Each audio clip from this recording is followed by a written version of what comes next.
to misquote the bard. Do you know what's better than one copy of Heroquest? 2 copies of Heroquest. And you know what's better than 2 copies of Heroquest? Nothing. There is nothing better than 2 copies of Heroquest. 2 is the optimal copies of Heroquest you will need.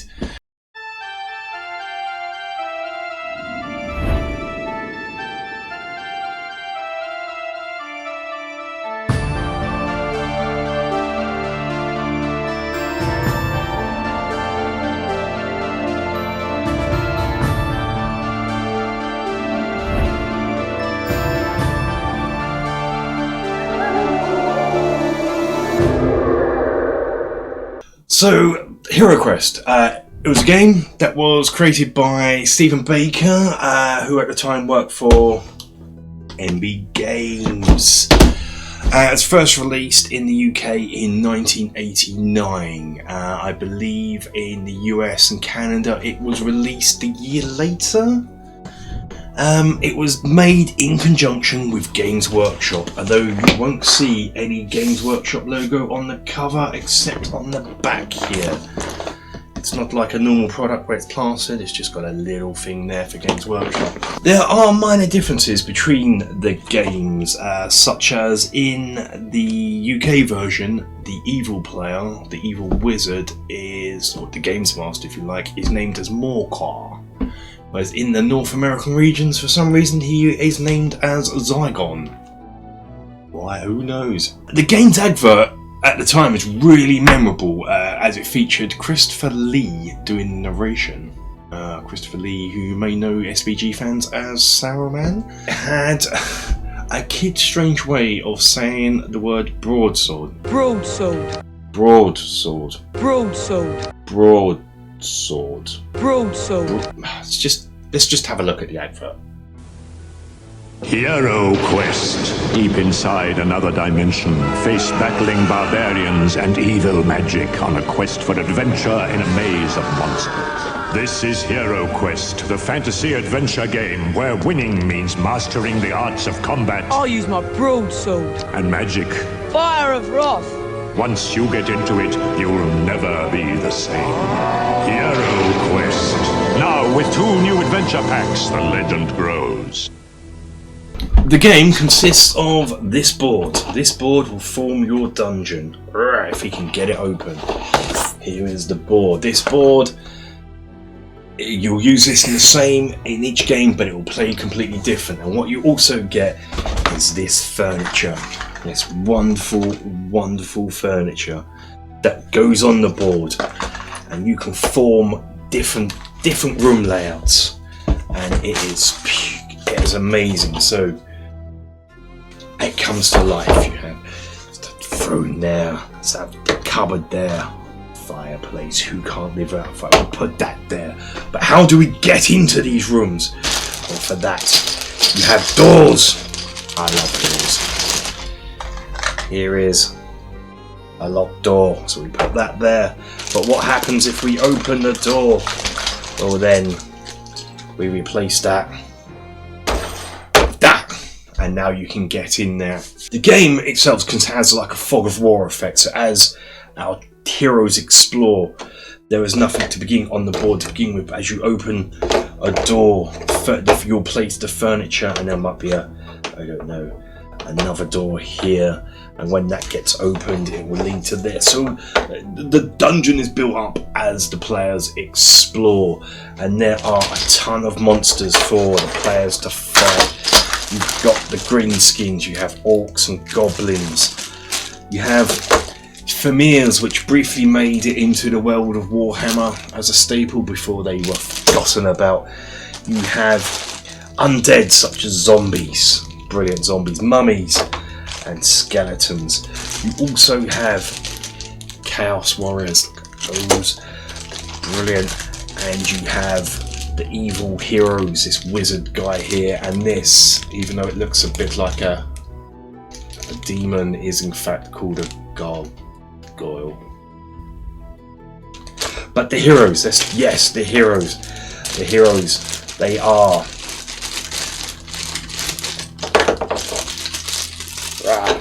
the mighty barbarian. The elf,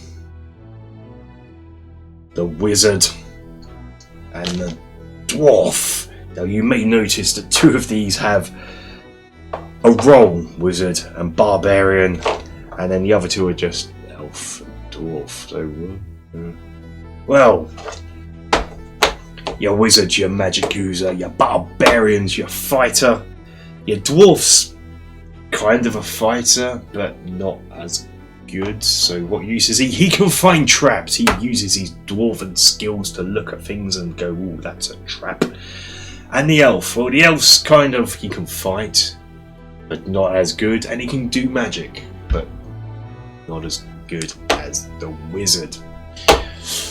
Now this is the granddaddy of dungeon crawlers, the one that will set the bar that will judge all others to this.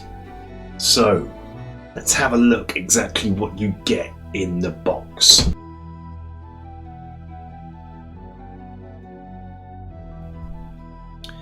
So let's have a look at what sort of thing is in the box. It won't be the same for everyone, because obviously this is an old game and I've modified it. I've got some expansion pieces in here, but I thought we'd just have a look at some of the components in here. The first thing is this awesome artwork, and I forget who done this. I did used to know. If I do remember, I'll put some sort of text somewhere. But this artwork is awesome, and it really gets that feel of what Heroquest actually is. Main focus being this heroic barbarian here. He's just brilliant, and in the background we have our wizard, our elf and our dwarf, and it covers all the monsters we're going to encounter: orcs and goblins, skeletons, mummies, chaos warriors, evil sorcerer, the zombies. They look amazing. Now, in the UK version, we have assembly instructions on the inside of the lid. Now, I believe in the North American versions, they had an armory, I believe. Theirs was a slightly more advanced rules. They had the armory. The first thing that's covering mine is this. This is the game board, and this is a work of art by itself. Just look at the Heroquest logo and this amazing border here. Look at this, and just the rooms themselves. I've always dreamt of maybe even improving on this and having a 3D-esque with making tiles and out of probably Hearst Arts or something, or maybe foam, but then I just look at this and think, I don't need to. That looks just so good already. Just little splotches of detail, and this is something from back then. This is all hand drawn. Nowadays it's all done via computer, and you kind of miss something. Each square is different, whereas now the base squares would be cut and pasted, and then you'd have a layer of something over the top, and it gets a bit same. I mean, Warhammer Crest, the Silver Tower, and Shadows over Hammerhell fall foul of this. Just not as nice as this. Now, inside we have the next thing you'd probably want to look at is this. This is the Games Master screen, and again the artwork on this is just lovely. Again, has all the main villains on there, including probably Morcar himself. On the back is just little bits and pieces that cover, so when you look at the quest map, it will show you that if you see this on there, it means the sorcerer's table. If you see this, it's the weapons rack. Has some explaining the trap rules here, so that's just a handy little guide. These are the expansion books. You won't obviously get them, but you will get the rules of play. These are just well laid out. You could read this. I got this for Christmas in 1989. By half hour after getting it, I was playing it, and oh, what wonderful times they were. Then you have your quest book. Now, if I'm flipping through here, you may want to look away if you're a player, but the quest book itself has a nice bit of introductory story there. It then has this. I don't think the Americans had this, the maze in theirs, but that's what the quest book looks like. So you'd have a little bit of story here, some notes for the Games Master, and that's what they'd place, the players would start there, and to begin with there'd be an empty room with just 2 doors. Either door they open, there's going to be an orc, symbolised here. So you have that, and you have the quest. Each player has their hero cards. These sort of detail the stats and what their heroes can do. The mighty barbarian, the elf, the dwarf, and the wizard, which is cool. These here are from a game we had in play, so that's what they are. But in here there's the wizard spell cards, the earth spell cards, and some items I've collected, but I won't show those. You've got some sheets. I've probably got more than what you'd normally get, because I've got 2 sets. This is my original set, this is my replacement set. So you get these to write your stats on. Probably recommend nowadays, because you're not going to be able to re-get these, photocopy these. And you also got this. Now, I kept seeing, which is a little leaflet for, in this case, Space Crusader, which I never played, and Heroquest on the back. Yeah. Now, apparently, I've got 2 sets now, and apparently in one set you got a little painting guide from Games Workshop. I never got that ever, so ho hum. You got loads of cards. Got treasure cards here, so they're just the artwork on these are quite nice, black and white. So you have a little bit of art depicting what it is, but just iconic treasure cards for me. Special item cards, book on the back, sort of more magical items, I guess. These are probably going to get rewarded as part of the quest. I have those. I'm holding off the good bit. Equipment. So this is what you can sort of buy. This is going to be, say, a short sword. It's going to cost you 150 quid. Can't be used by the wizard. Those spell cards. You have 4 different elements of these: water, air, earth, and fire. And so the wizard will get 3 of the elements, and the elf will get 1. The wizard gets to pick first, and whatever's left over, the elf can have. And the monster cards. Now, the monster cards are just great. It's just something about them that really brings back a nice nostalgia. So that's what they look like on the back, and then you just have this wicked. They're coloured. They're the only sort of cards that are coloured in the game. So you have your zombie, skeleton, mummy. I mean, just great little picture in there of a mummy. Chaos warrior, the gargoyle, even though he's like a demon, Balrog type thing. Orc, Famir, and the goblin. So that's your monster cards. Well, there's that. You got tokens and things that go on the map. You have rock traps here, and pit traps and doors, as well as you'd get other tiles that do other things here. I think these are from the expansion, so I won't look at those too much. These also from the expansion. Unfortunately, I damaged it when I was young. I rolled a computer chair over it. It was on the floor. I didn't see, but still got it. Still works. These are stairs. Now, also you have these. These are door stands, because you're going to have to be placing doors. You're going to be placing shut doors, and then you can open them. So then you just replace them with those. And you've got this. This is dice. We'll go over these a bit later on, but these are movement and combat dice with the dreaded evil bunny. You got the lovely furniture here. The furniture is your main. This doesn't come painted. I've painted it. There is a vlog about me painting the furniture. So that's how it looks unpainted. That's the same piece. So I've just painted it. But even unpainted, the detail is amazing. I don't know if you can see that on there. Hopefully you can. It's not going to focus, is it? But there's, for 1980s models, that writing in the book is engraved into the book. Now you can see it there. Look at that. 1980s models, so when you paint it, of course, it just looks, it's made it really easy. Weapons rack, which is cool, love that. Bit of fleur-de-lis, bit of lion, England v France for some reason on there. The sarcophagus is just amazing as well. Everything's amazing. I'm just going to say amazing a lot in this video. The bookcases with the rats and the skulls on the top. You know what these are? These are amazing. Chair, throne. Some torture racks, some tables, wizard's desk, and these, the awesome treasure chests where you're gonna want to find and open and hope they're not trapped. They're just fantastic. They're made out of card and plastic. Getting this on Christmas Day, I was blown away. And the amazing fireplace, I just love that.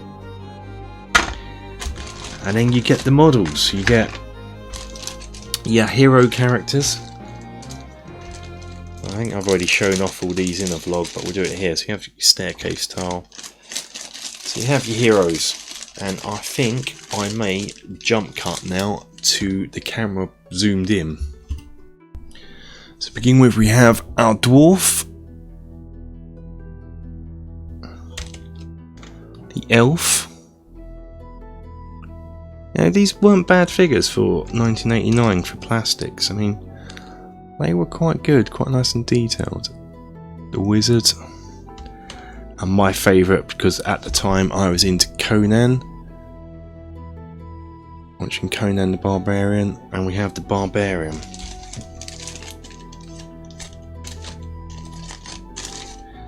Next up, we have the evil guys. Come with a load of goblins, and you've got more in expansions. Well, these actually look like just GW goblins at the time. I think I sort of have one here actually. I have an old GW goblin. I mean, I think this one, I got this one in '95. This goblin here.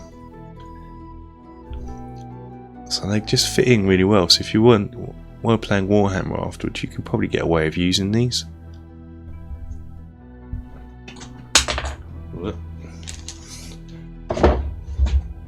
Wrong one, mate.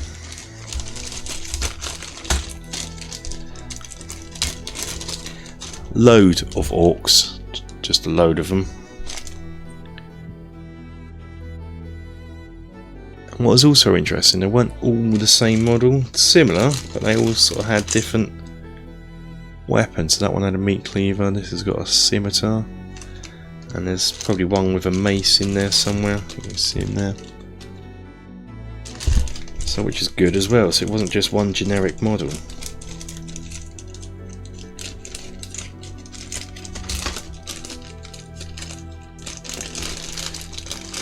Famirs,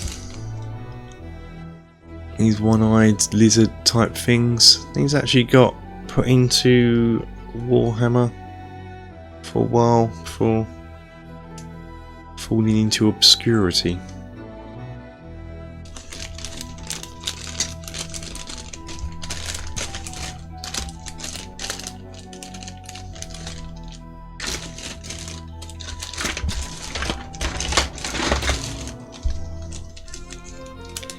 Next up, we've got the undead.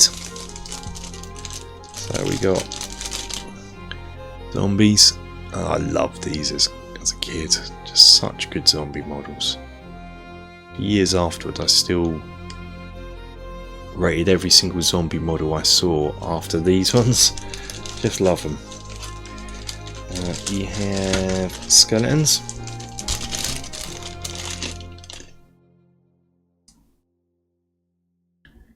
Cool. Big scythe wielding skeletons. And you have a couple of mummies, which is always good. As a kid I was into fantasy and horror, so this was a great game for me. And then you also had chaos, which is weird. I didn't know what chaos was at the time. Well, you know, chaos is in Warhammer chaos. Now a chaos warrior, of gone for this striking red. I don't know what it is. Just fancied. I love this. This is to me is the epitome of Chaos Warriors when I see this model. Just brilliant. They have a few of those, and you also have these two in here. You have the Chaos Sorcerer, who's effectively skeletal in a costume change. She's great. And this model will also get used as any NPCs in the game as well, so he gets used quite a lot, bizarrely. And something called the Gargoyle, who is this big demon type thing here. Quite an evil looking so-and-so. And this is a multi-part model. It's probably my first multi-part model I put together as a kid. Yeah, so that's what is in the box. You actually get quite a lot for its time it was released.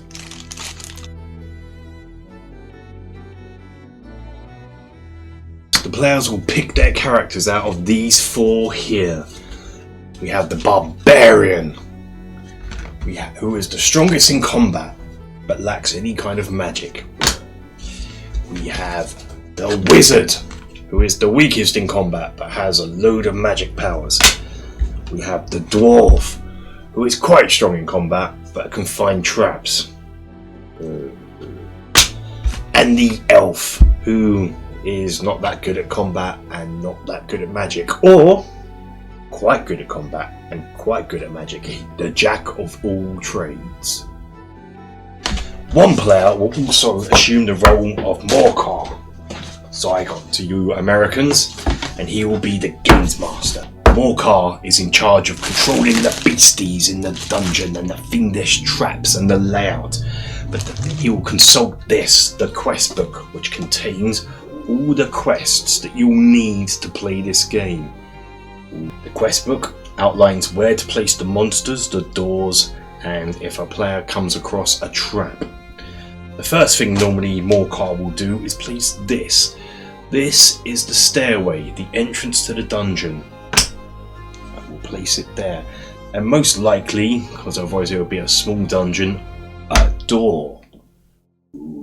The players will then set up their pieces on their staircase. Morcar will then read to the players the little story to set the scene. And then players, starting with the player to the Games Master's left, will take turns to roll and move and take actions to open doors and explore the dungeon. Or to search for traps or treasure. Everyone loves a bit of treasure. Movement is done by rolling the 2 red dice that come with the game, and that is how many spaces the model can move up to. So I can move up to a maximum of 3 this turn, or less if I need to. It's a roll and move game, but I think I must be one of the only few people that really enjoy roll and move games. They're quick and easy to get into. As the players move into new rooms, the Games Master will place doors and furniture, and occasionally some monsters for us to fight. And this is done via line of sight, so if there is a door, if you open a door, if you come round the corner here, you'll be able to see all the way up this corridor and maybe a little bit here, so we can place a door there. But no, you won't be able to see inside this room. The game comes with special dice, these dice here, and these are used for combat. These have symbols on used to represent the attacking and defending value. Each dice has 3 skull sides, 2 hero shield sides, and 1 monster shield side. That looks like a bunny. Ooh, fear the bunny. Oh wait, no, it's a monster skull. Don't fear the bunny. Both heroes and monsters use the same dice. Each model has an attack and defense value as indicated on their card. For us, we'd want the Barbarian. He throws 3 combat dice. Defend, throw 2 combat dice. So to attack, he would throw 3 dice. And he did rubbish. That was defense, that would be amazing, but he needs to get skulls. To defend, it's the same thing. So if we did get hit by the Chaos Warrior here would roll 2 dice and we defend 1 point of damage from that dice. The attacking player will need to roll as many skulls as possible, the defender as many shields of their type as possible. Each shield cancels out a skull, and any skulls remaining are deducted from that character's body points. I'm the barbarian, I have 8. Where this represents its health. If this ever reaches 0, that character or monster is removed. Spellcasting is done by the wizard and the elf characters and is done by choosing their spells from 4 available sets, which have an element: earth, water, fire and air. And here we can have a look at the water spell deck. The wizard chooses 3 and the elf can choose 1. Spells must be played before attacking or defending and require the target of the spell to be visible to the caster. Most spells can only be cast once during a quest. There are 4 kinds of traps in the game, and these are pit traps, spear traps, chest traps and falling rock traps. Chest traps are only activated once, whereas pit traps and falling rock traps will remain on the board, blocking movement in that square. Falling into a pit will cause 1 body point of damage. There can also be secret doors that are hidden and open up alternative routes to the objective rooms and rooms containing treasure. To search a room for secret doors and traps, there must be no monsters in the room or corridor that the search is being performed in. The Game Master will then indicate where any traps there may be and places a secret door marker on the tile on the map. The tiles for traps will only be placed on the board once a hero triggers them, so it is up to the heroes to try and remember where they are. Once a hero triggers them, that tile is then placed. Dwarf is the only character who can disarm traps without the need of special equipment. Players can also search rooms for treasure, and again there cannot be any monsters in a room that's being searched. Some quests will have set treasures in the room, usually a valuable artifact, something like this. More often than not, this will not be the case, and instead a treasure card is taken from the treasure deck. Potion of healing, very handy. Nothing, not so good. There is a risk to this, as in the treasure deck there are 6 wandering monster cards and 4 hazard cards, making 10 bad cards out of a total of 25 cards. There is also a chance that performing this search may trigger the chest traps that were not disarmed or cause monsters to attack. Once the player has returned to the starting staircase or have been killed, the game comes to an end. The quest objective has not been achieved, the evil player wins, otherwise the good player wins. And this case still keeps falling over. Items that have been collected throughout the quest can be kept for future quests, and quests usually form a larger campaign story.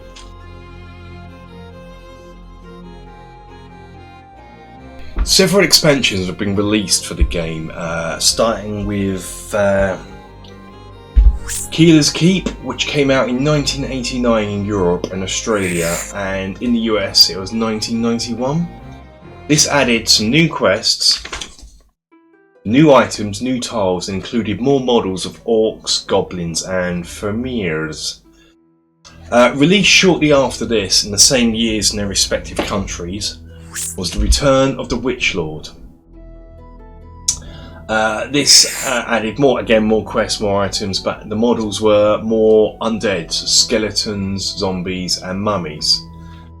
After this, the releases become separated between Europe and North American markets, with the former regions getting Against the Ogre Horde, which was released in 1990, and added an entirely new monster group of ogres, which I don't have, I never got, I don't know why I never got that, and that was released in 1991. And Religions of Morcar had new evil wizard types, which was nice. I never got that either. And obviously that wasn't released in America due to the difference of them not calling their evil wizard Morcar. The North American markets had 2 releases in 1992. You had the Frozen Warrior, the Frozen Horror, which had a snow theme, which sounds amazing. So if I can track that down, I really want to get hold of that.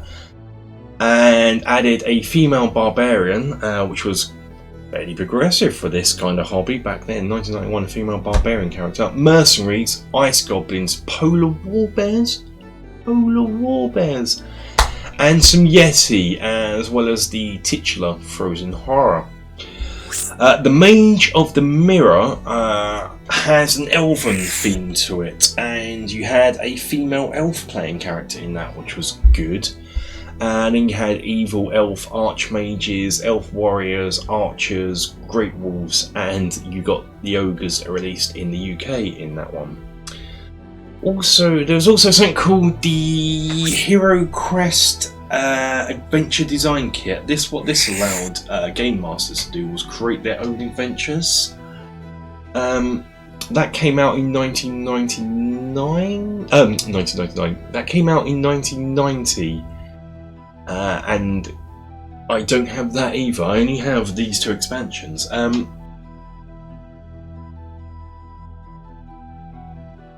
This game is now long out of print, so the only way you can get it is on the second-hand market, and it can go for some really ridiculous prices.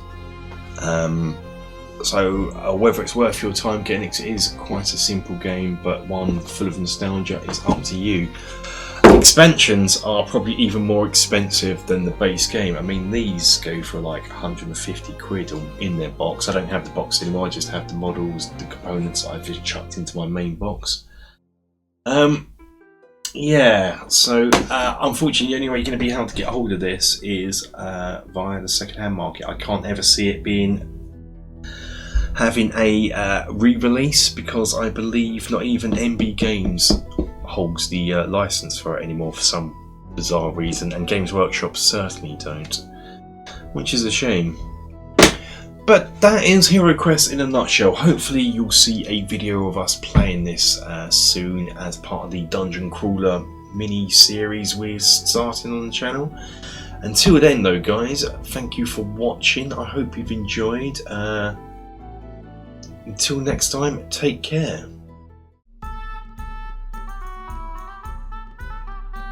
Thanks for watching, we hope you enjoyed it. If you did, hit the like button and leave a comment. If you haven't already, please subscribe.